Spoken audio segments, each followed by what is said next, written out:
Hello बच्चों, online class में आपका स्वागत है। बीएड प्रथम वर्ष गणित शिक्षण इकाई फर्स्ट का हम अध्ययन कर रहे हैं और इकाई फर्स्ट में हम पाठ्यक्रम के बारे में बहुत कुछ अध्ययन किया। जैसा कि हमने पिछले वीडियो में भी गणित के बारे में बहुत सारे वीडियो बनाए और उसके संबंधित बहुत सारी जानकारी वीडियो के माध्यम से आपको दी। आशा करता हूँ कि ये सभी चीज़ें आपको समझ में आ रही होगी। अगर आप लोगों को समझ में नहीं आ तो आप कॉल के माध्यम से, व्हाट्सएप के माध्यम से या कमेंट्स के माध्यम से मुझे पूछ सकते हो। आज हमारा जो टॉपिक रहेगा कि गणित शिक्षण के उद्देश्य की प्राप्ति हेतु प्रयास प्रकरण है। गणित शिक्षण के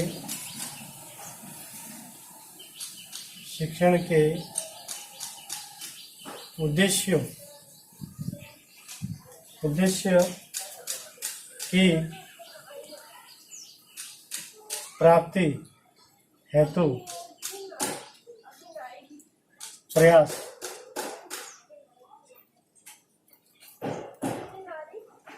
गणित शिक्षण के उद्देश्य की प्राप्ति हेतु प्रयास, इसमें बहुत सारी चीजें एक लाइन में दे रखी है।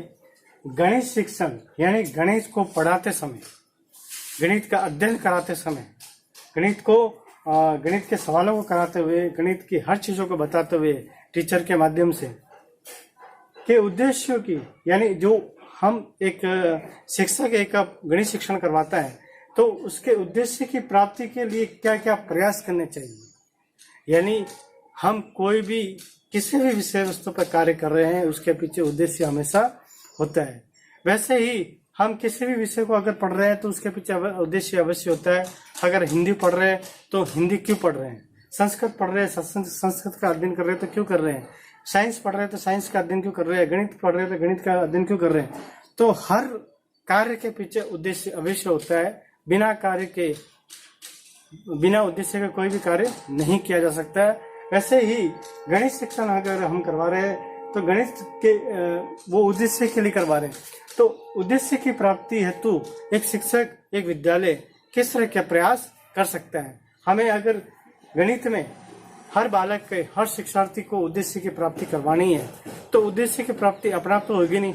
उसके लिए हमें या शिक्षक के द्वारा प्रयास करने होंगे। वो कौन सा प्रयास है जिससे गणित शिक्षण के उद्देश्य की प्राप्ति हो सके, तो उन प्रयासों के बारे में ही आज हम अध्ययन करेंगे।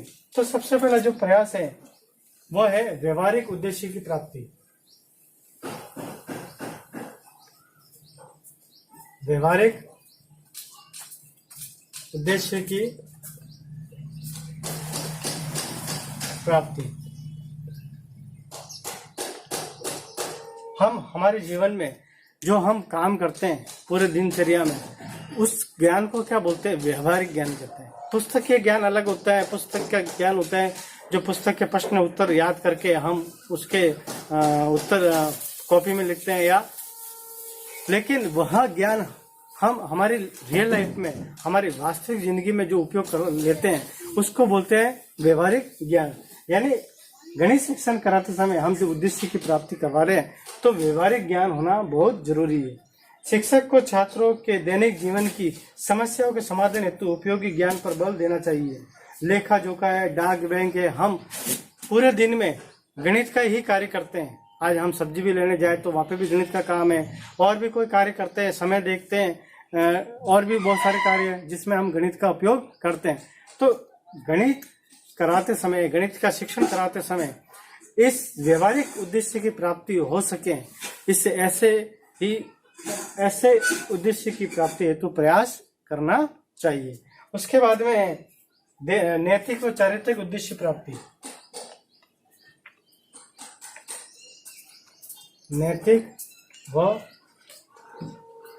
चारित्रिक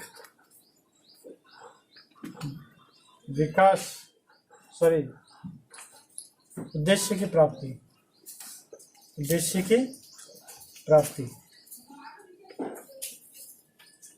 गणित एक ऐसा विषय है जो अप्रत्यक्ष या अदृश्य के रूप में भी व्यक्ति के नैतिक और चारित्रिक उद्देश्य की प्राप्ति में सहयोग और विकास करता है।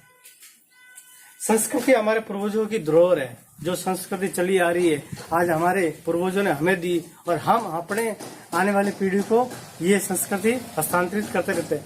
इस तरह से ये जो संस्कृति चली आ रही है ये हमारी पूर्वजों की देन है, इसीलिए संस्कृति को हमारे पूर्वजों की धरोहर कहा गया है जो विरासत में आने वाली पीढ़ी को हस्तांतरित होती है। गणित को संस्कृति का सृजनात्मकता पोषक कहा जाता है। अतः गणित शिक्षक गणित के क्षेत्र में गणित के योगदान से छात्रों को अवगत कराना चाहिए कि गणित हमारे जीवन में किस तरह से उपयोगी है।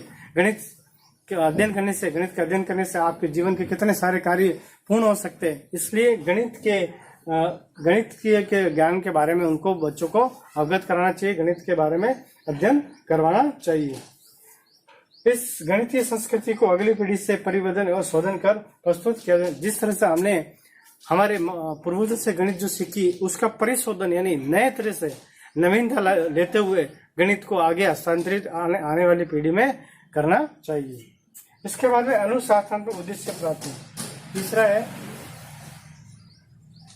अनुशासनात्मक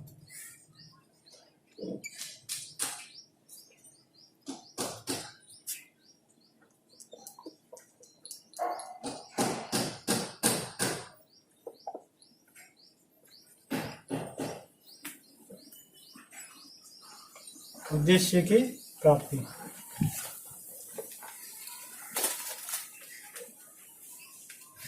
अनुशासन यानी गणित अप्रत्यक्ष रूप से मानव में स्वस्थ आदतों, नियमितता व विविधता तथा क्षमताओं का विकास करता है। गणित अदृश्य रूप में भी एक व्यक्ति के जीवन में अनुशासन का विकास करती है। हर कार्य एक समय पर करने के लिए गणित का ज्ञान होना जरूरी है। अगर आप पूरे दिन में देखते हैं कि अगर हम घड़ी के हिसाब से कार्य नहीं करें तो शायद हमारे जीवन में शीतलता आ जाएगी, हमारे कार्य हम पिछड़ जाएंगे, लोगों की दौड़ से हम पिछड़ जाएंगे। इसलिए अनुशासन बनाए रखने में एक गणित बहुत सहयोग करती है। गणित के उद्देश्य की प्राप्ति अनुशासनात्मक उद्देश्य की प्राप्ति गणित के माध्यम से ही की जा सकती है। गणित शिक्षक मौलिक, शुद्ध और स्पष्ट सम्मिलित विचारों के माध्यम से अनुशासनात्मक दृष्टिकोण विकसित कर सकता है। इसके बाद में जो टॉपिक है वह है नैतिक और चारित्रिक विकास। नैतिक और चारित्रिक विकास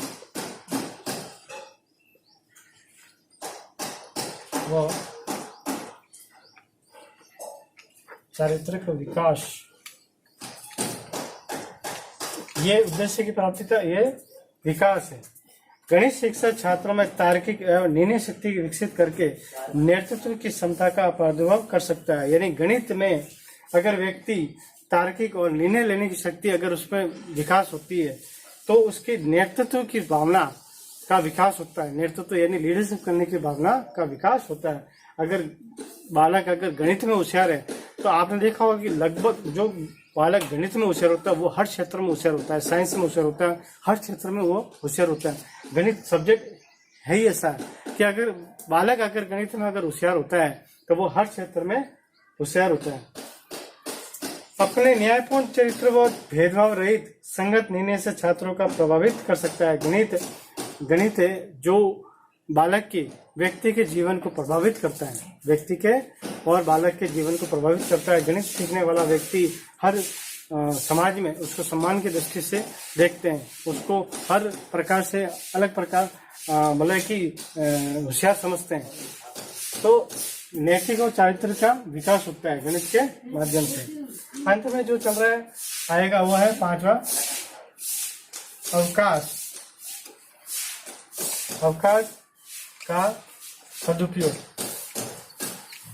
अवकाश का सदुपयोग यानी अवकाश का सदुपयोग गणित शिक्षण, गणितीय पहेलियों, लेख, मायावी वर्ग, अंग, आचार्य आदि के माध्यम से छात्रों में आनंद और मनोरंजनात्मक प्रवृत्ति विकसित करती है। जैसे आपने देखा होगा कई बालक वर्ग पहली बनते हैं, सुडोकू भरते हैं, और भी बहुत सारी गणित में बहुत सारी पहेलियां होती है जिसको करने से बच्चों को क्या होता है, आनंद की प्राप्ति होती है। तो बालक एक फ्री टाइम में, एक अवकाश के दिन, रविवार के दिन और भी बहुत से सार्वजनिक अवकाश में गणित का उपयोग करते हुए अपने अवकाश का उपयोग कर सकता है, अवकाश का सदुपयोग कर सकता है। तो एक पूरे अवकाश में गणित विषय एक मनोरंजनात्मक या आनंद के रूप में उपयोग में ले सकते हैं। तो इस तरह से ये व्यवहारिक उद्देश्य की प्राप्ति, नैतिक व चारित्रिक उद्देश्य की प्राप्ति, अनुशासनात्मक उद्देश्य की प्राप्ति, नैतिक व चारित्रिक विकास, अवकाश का सदुपयोग, तो ये थे गणित शिक्षण के उद्देश्य प्राप्ति के हेतु प्रयास करने चाहिए। आगे वीडियो में हम अगला विषय लेकर प्रस्तुत होंगे। धन्यवाद।